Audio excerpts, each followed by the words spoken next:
Welcome to Forward, a podcast by BizzyCar, where we protect what moves you with your host, Corey Smith. The views and opinions expressed by guests in this podcast may not be those of the host or BizzyCar and APCO Holdings brands.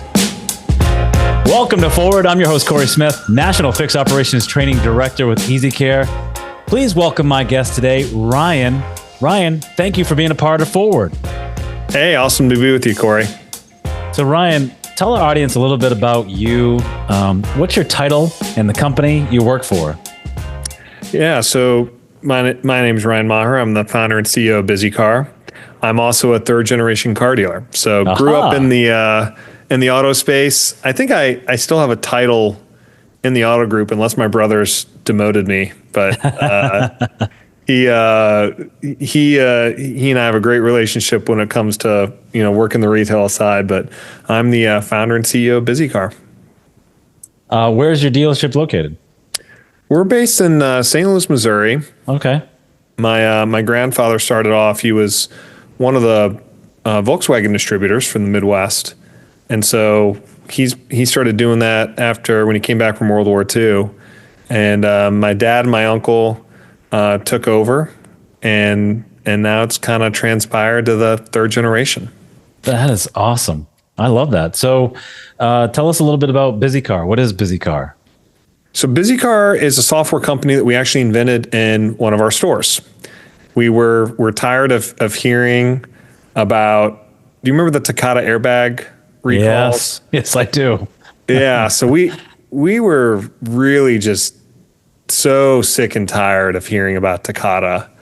And, my brother and I work most Saturdays. We work retail. And we just bought the team lunch. And we were sitting there and I got an email. I won't tell you which OEM it was from, but I got an email from an OEM. And they said, hey, you have a Takata problem in your backyard. And I was like, oh my goodness, I'm just like so sick and tired of hearing about these Takata airbags. There's just got to be a better mousetrap for fixing this problem. That was 5 years ago. It was like literally a month before COVID started. Oh, wow. Yeah. And so we started off by coming up with a different mousetrap for solving recalls on Takata airbags, and it turned into a whole thing. So how'd you do it? Yeah. So most of the time, at least on the recall side, like I didn't even know this. Do you know that like there's 70 million cars on the road today with an open recall? Wow, really? Yeah, it's 1 out of 4 vehicles on the road today in the United States have an open recall. And just for like a little bit of context, we recall between 25 and 30 million cars a year in the United States. So it's a huge number. And we just weren't good as a car dealer. We just weren't good at, managing the OEM system, managing the DMS, managing the parts and supply chain issues. And so I said, there's just gotta be a better way. And so we literally started BizzyCar by looking for used vehicles on other dealer lots. That's how we started. No joke. Like I went to another dealer's website, was looking for a used Nissan, and the first VIN number that I found on their website, it was a Subaru dealer. A really good friend of mine actually owns the dealer group, big dealer group. And we went and we found the Nissan, went to the Nissan website, checked it for the recall, and boom. I was like, man, this is great. Our first month we made $40,000 in sales. Wow. Grabbing recalls off other dealers' lots. I know, right? Crazy. That is crazy. So you had a pain at your dealership, and you're like, I'm gonna solve it, right? I like that. Yeah, it was a real pain point. And there's a lot of dealers that were in my brother's 20 group, or that my dad's been very involved with the various OEMs over the years on National Dealer Council, and we have some strong dealers in my family, and we just weren't good at the technology side of it. And I'd always, if you think about software today, it's no different than like building a car engine. and working the fixed op side. You're just building something different. And if you think about it like that, it's kind of like the world's best Lego set, writing software. It's such a cool thing to build and to do. And so what we've been able to do with that is solve this pain point of warranty recalls and make it so easy for dealers to reach out to customers that have a recall and get them in and get them fixed. And the simplicity is the solution. All right, I like that. So this episode's titled Mobile Car Care. Does it pencil? Right? And I love this. So let's dive right into this, Ryan. Mobile service is becoming a hot topic in the industry, has been for a long time. And now you got dealers that are starting to really make it work and make it profitable.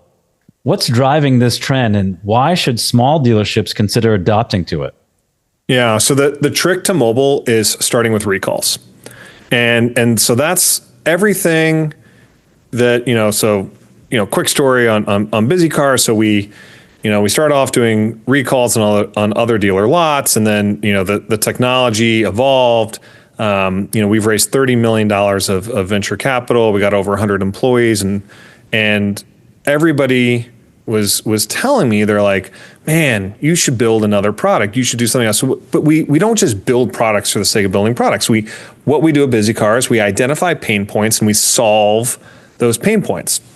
So I went back and I started looking at all of these text messages that we were sending to our consumers about recalls. We send out a lot of messages, like millions.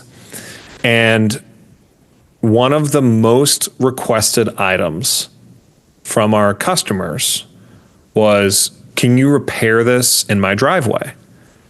And that was that like light bulb moment of, perfect opportunity to pair mobile service with our recall product. So about 2.5 years ago, we started developing what would now become our mobile technician app. And everybody told me it wasn't going to pencil, Corey. Everybody. and we had tried it. I mean, we had tried mobile. I've been, we've been car dealer for 50 plus years, but we'd only really gotten into the mobile game about 3 or 4 years ago. And it was a disaster. It was not good. And we realized that you had to do two things to make it work. You had to have recalls. You had to have like a predictable revenue stream. And then you had to have simple technology. Those were the key pieces to unlock that value.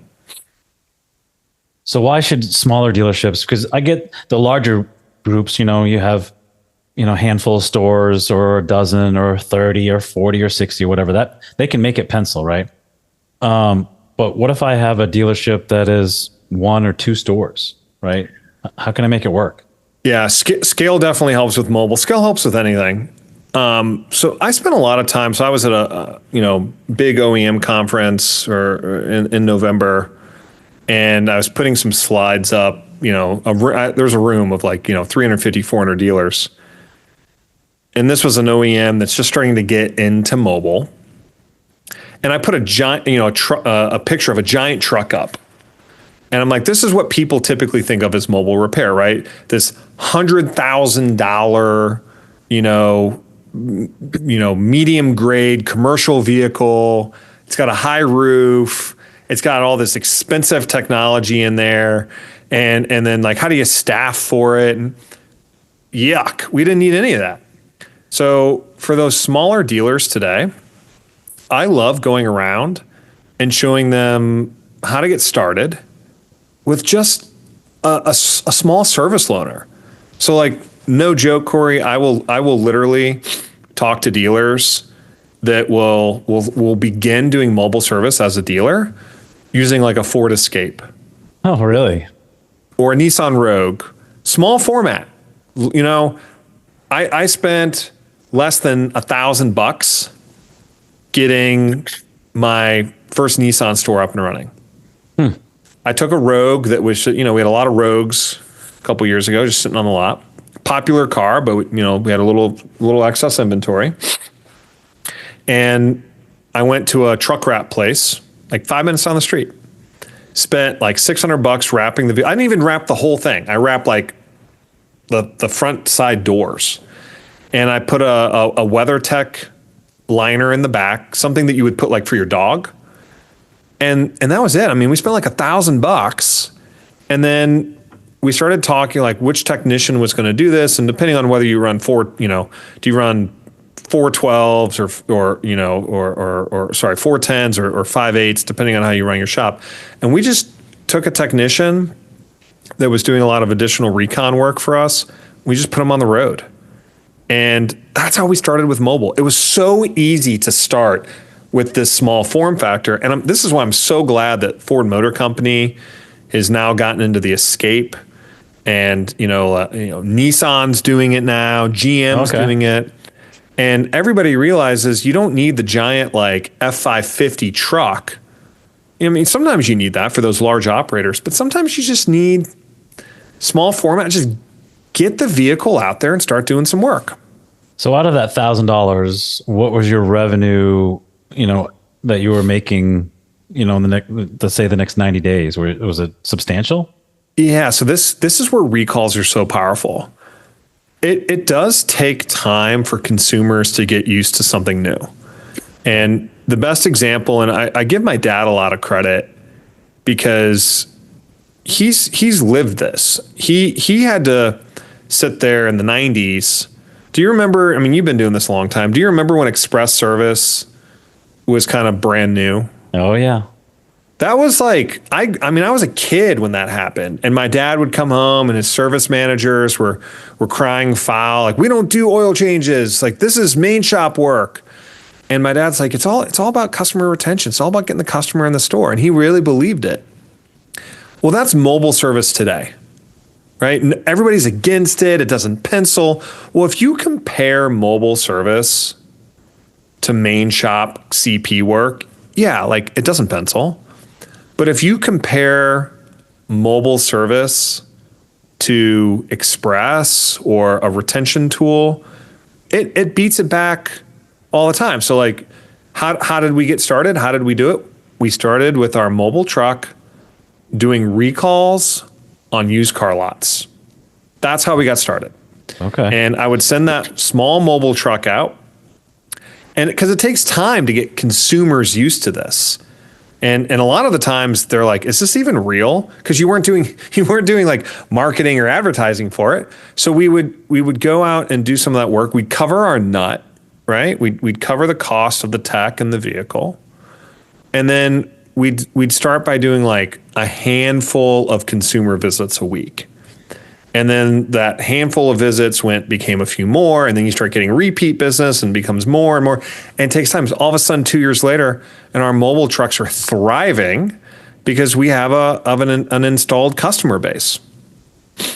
So once you get that, I like this process that you come up with. So you do go to lots, car dealership lots, and do recalls there. So you get kind of get that vehicle out there. That's you have it plastered with your logo on it, and call us, I'm sure, right? Bingo. Once that starts happening and the dealer has made that kind of an investment to launch this program, how can they look at it and measure its success once they're starting to get some traction with it, and that they're delivering the same quality that they would in their main shop? Yeah, so I get this question all the time, and I've kind of turned into like this mobile service guru. I spend more time talking about process than technology these days. But here's how we did it. So we started off with one. If I'm being totally honest, we did buy the big truck first, and we realized it wasn't working. Then we got the little truck, and now we have multiple vehicles that we use. And once you figure something out, then you level up, right? That's when you start going and you start getting the bigger trucks. So depending on who you talk to, most dealers are going to run, between express, parts, and labor, let's just call it 52% gross margin in their fixed ops department. Okay. Express would be a lot lower, probably like 15, 20%. We have our mobile trucks running at 44%. So it's less than main shop. Don't get me wrong. It's less. But when you don't have to buy, you don't have to spend $3 or $4 million of construction adding on to onto your building. You don't have to, go crazy with all of that. And then you have to upgrade to all your brand standards. Or let's say you're landlocked. If you're in like the Northeast corridor, or you're stuck somewhere in Southern California where there's, you can't add capacity. Mobile is such a slam dunk because you can think of them as like mobile service bays. Yeah. And I mean, Corey, there's some stores we work with now that have over 30 mobile vehicles and growing. Wow. Okay. So now you've gone to the next step, right? You're expanding and you're getting a good customer base. What kind of services are best suited for mobile operation, and how can dealerships ensure a seamless experience for customers in this environment? Because remember, your dealership wants to give the best experience to that customer to keep them coming back, keep that retention number high, and for them when they're ready to get out of the old vehicle, make sure they come back and see you and buy the next one. Yeah, that's so the most exciting part for this is to look at our dealers that are on mobile and see their retention numbers climb.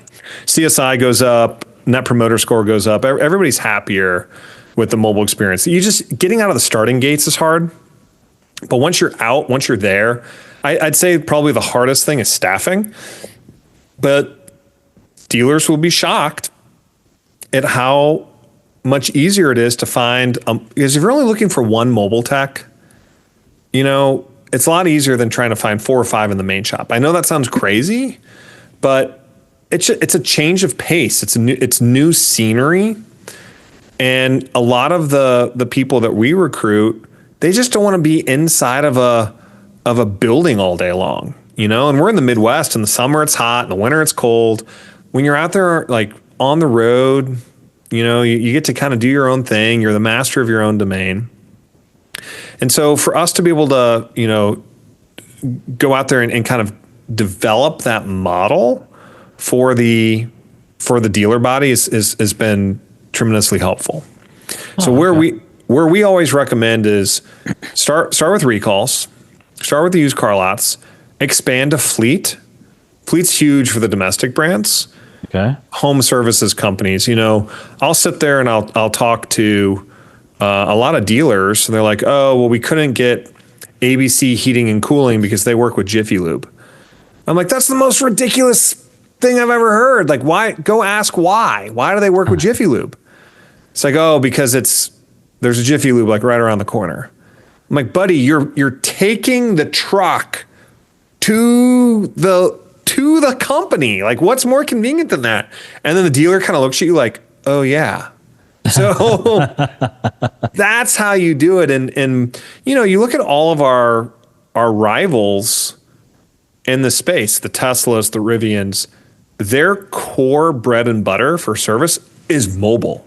Yeah. And that's what you have. Like, we have to be thinking about this stuff in an EV world. I just saw it today, actually. Tesla surpassed Audi in global car sales. I don't know if you saw that. I didn't see that. No. Yeah. So, I mean, Tesla's doing something right. And maybe that's an area. Mobile services is clearly an area where they've found some success. Wow. Okay.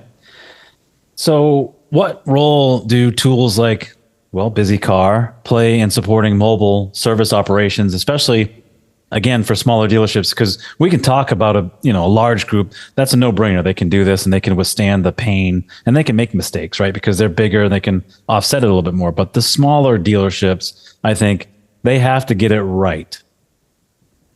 Yeah. So by far, the most important thing you got to do is you have to have a predictable revenue stream. If you're going to invest, even $30,000 or $40,000 on a Rogue and an Escape and a Honda CRV, whatever you're going to go with, or if you're going to go big, you're going to spend 80, 100 grand in like a Ford Transit 3500 or a Mercedes Sprinter van.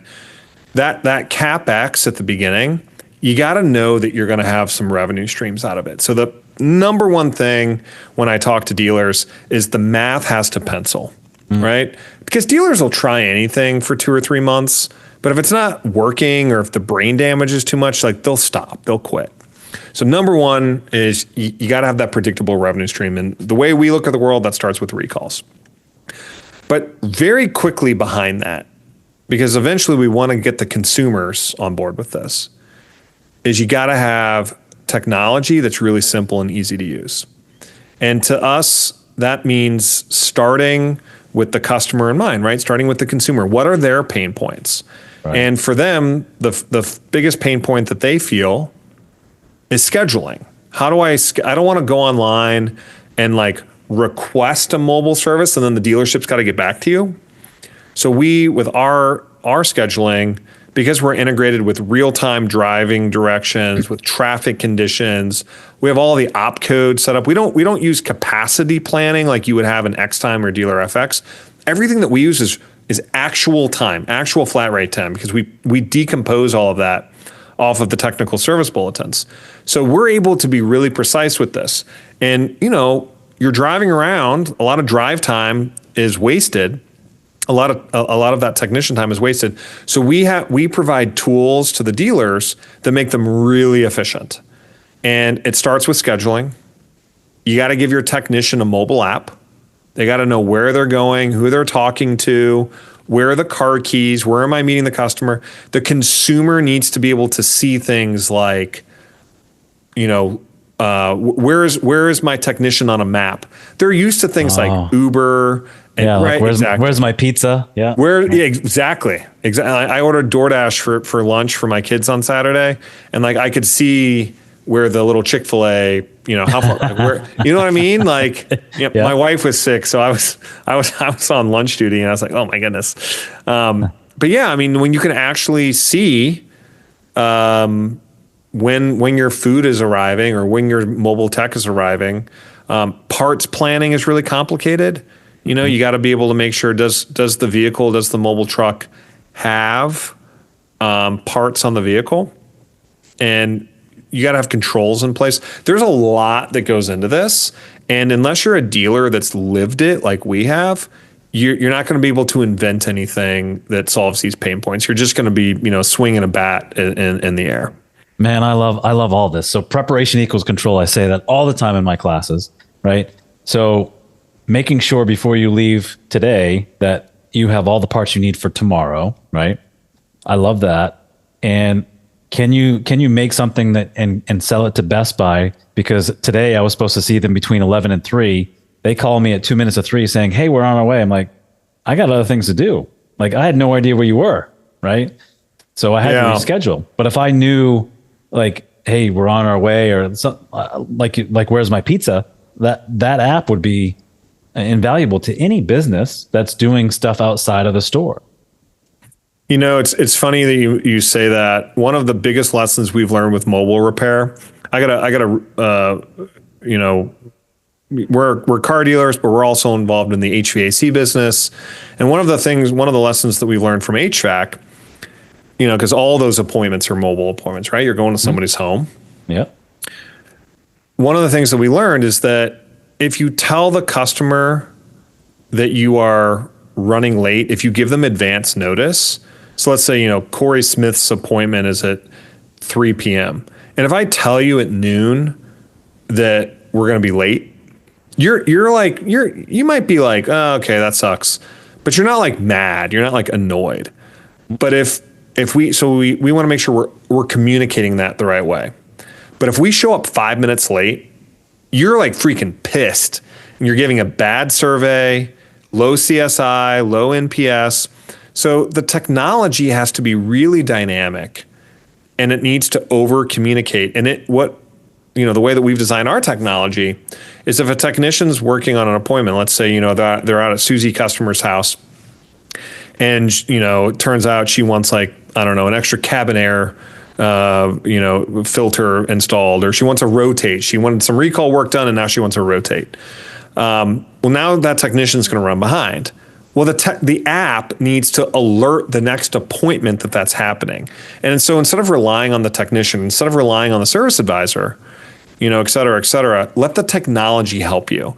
And those customers, You might be like, it kind of sucks that they're running late, but at least you know, and you can plan your day around that. Okay. I like that. So we've been talking this new revenue stream, and some dealerships aren't doing it. But there are some risk and there's some challenges. What pitfalls should smaller dealerships watch out for, and how can they avoid them? Yeah. So number one is mobile service is not just main shop on the road.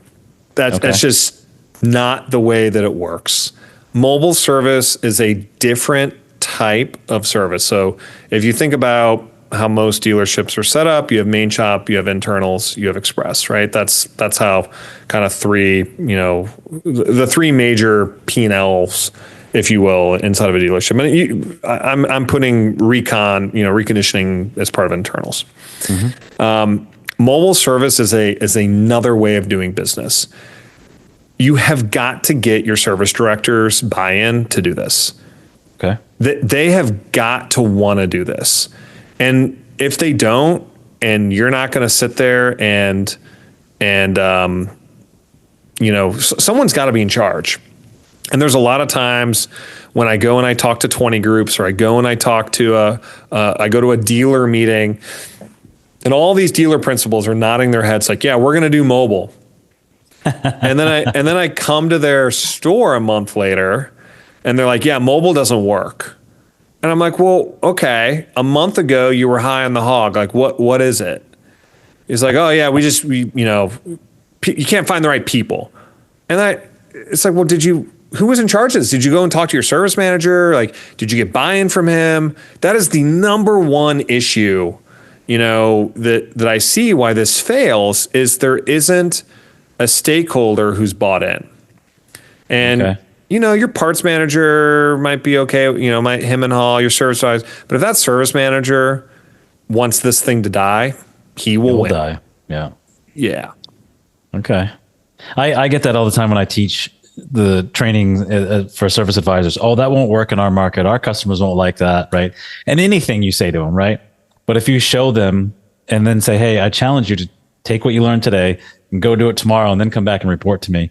They're all like, oh yeah, that worked. You just need to try it, but it takes time, 90 days, 120 days, whatever that is. You've got to allot yourself that amount of time. And like you said, there is some risk involved, but if you don't look at it from a main shop point of view and start with these small little things, it all of a sudden becomes bigger and bigger and bigger. I get that. Okay.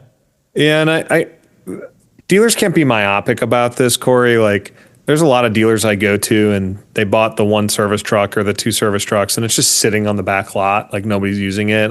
It's like kind of shocking actually how often I see that. And then I go to their website and it's not even offered. Oh gosh. Okay. It's not even on the website as a thing. So like, I go to click schedule and I'm like, well, wait a second. Where's your valet option? Where's your mobile service option? Oh, it's not on the website. Okay, well, like a third of your appointments are booked that way. And then like, let's go talk to your service advisor. How do you book a mobile appointment? Oh, we like put it on a spreadsheet. Nobody's bought in, like it's not going to work. And so what we really talk about a lot is when you come into a store, if you want to launch mobile, you got to have a predictable revenue stream. That's recalls. Like, that's an easy place to start. Number two, you got to have technology that's really easy and simple and like understands it. Number three, you got to have executive level support. So that's the dealer principal has to sit down with that service manager. And then here's the hardest conversation. Why does the service manager give a shit if they're not going to get paid on it? All right. If there's no pay plan adjustment, if there's no bonus incentive, and that's where Ford's done a really good job. You're seeing this. Nissan's doing this too. They're putting a subsidy out there for dealers. Like, you got to follow the money. And everything we do in automotive is about pay plans. Yeah. You want to go sell more blue sedans, you spiff the blue sedan, right? Like that's how you do it. You want to upsell on the service lane, you spiff the upsell. Like, it's not rocket science. We just are not good at treating the service department the same that we treat these other departments. And it's just frustrating to me because there's so much opportunity, and maybe I'll go a little dark on you here, but like in an EV world, this has to happen. Like you have to have mobile as part of your EV strategy. So let me give you an example. The number one loss leader for almost every single dealership nationwide is the 30% off coupon for an oil change. Yeah. Okay, well now oil is no longer in the car. So what are you doing? What's your strategy, Mr. Dealer, to get that customer back into your store? They haven't thought that far ahead. They haven't. And like I'm watching what's going on in our industry right now. Customers demand this. Here's the way, what'd you say 5 minutes ago? Like this won't work in our market. Yeah. All right. Find me a market that doesn't have DoorDash or Uber Eats or Lyft or, insert Amazon delivery. Like find me that market in the United States where you're right, that market, then it won't work. Right. Like rural Alaska somewhere. Okay. And sure. Though we do mobile repair in Anchorage. So I don't know how you're gonna have to really go remote. That's what's coming. And if dealers don't embrace convenience, like buying a car is one of the least desired things for consumers to do. If we don't make mobile and just in general the entire customer experience better, like people are going to defect. They're going to buy a Tesla. They're going to take the dealer out of it. They're going to buy a Rivian, or they're going to buy a product that gives them the customer convenience that they're demanding and looking for. Yeah, what they're looking for. So Ryan, we're right up against the time here, but I want to take a look ahead. Do you see mobile service becoming a standard offering for dealerships? I do. I really think, there's kind of two answers to this question, Corey. One is, as a dealer, I think the industry needs to adapt. And I think every dealer in the next 3 years will have at least some form of mobile offering. So it might be one truck, it might be 50. But I think that consumers in an EV, as EVs become more and more popular, it'll adapt. The second answer to the question is, I think you're going to have some dealers kicking and screaming, and they're going to, try and sidestep mobile as long as possible. Maybe they do some valet first. Somehow that feels a little bit easier for them. But I think over time you're going to start to see massive adoption in this new way of doing business. All right, lightning round, Ryan. Are you ready? Let's do it. What are your 3 takeaways in your mind anyone listening can take and put into action today? Yeah, number one is you can get up and running with mobile service at an extremely low cost by focusing on recalls and simple technology. 2 is if you're a dealer principal or you're a GM and you want to start mobile repair, you got to sit down with that service manager and talk to him on why this matters. Explain the why, and give it an honest shot. And then the third thing is you don't have to go big right out of the gates. Like don't go out there and invest $150,000 in a truck. Start small. Make your mobile truck. Start with an Escape. Start with a Rogue. Make it part of your parts runner van. Make it part of your shuttle van, and start small somewhere. But just get started, and then you'll learn a lot, and you can adapt from there. There's a quote that says, "One day or day one," right? I'll do it one day, or I'm going to start it today, and I'm just going to do quote. it. Right? Sounds like an Amazon quote. Ryan, that was profound. I love those 3 takeaways. How can people get in touch with you? Yeah, so we speak a lot. We do a lot of stuff with the OEMs, our team's out and about, but you can always check us out online, www.bizzycar.com. That's BIZZYCAR.com. Well, we do email, hello@bizzycar.com, HELLO@bizzycar.com. But we're around, we're on social media. We love talking about this stuff. And of course, anybody that listens to your podcast, we're out and about. And hopefully we get to do this again soon. Absolutely. Are you going to NADA? We are. Awesome. We New Orleans this year, right? Yes, New Orleans. Here we come. Are you going? I'm going. We should definitely link up. Let's do that. We should grab a coffee or a cocktail. New Orleans for NADA is always an interesting one. Vegas, you know what you're getting yourself into, but New Orleans is a different crowd. All right. Well, I appreciate that, Ryan. EasyCare is the total performance provider working alongside your team to help achieve your goals in F&I and across the dealership.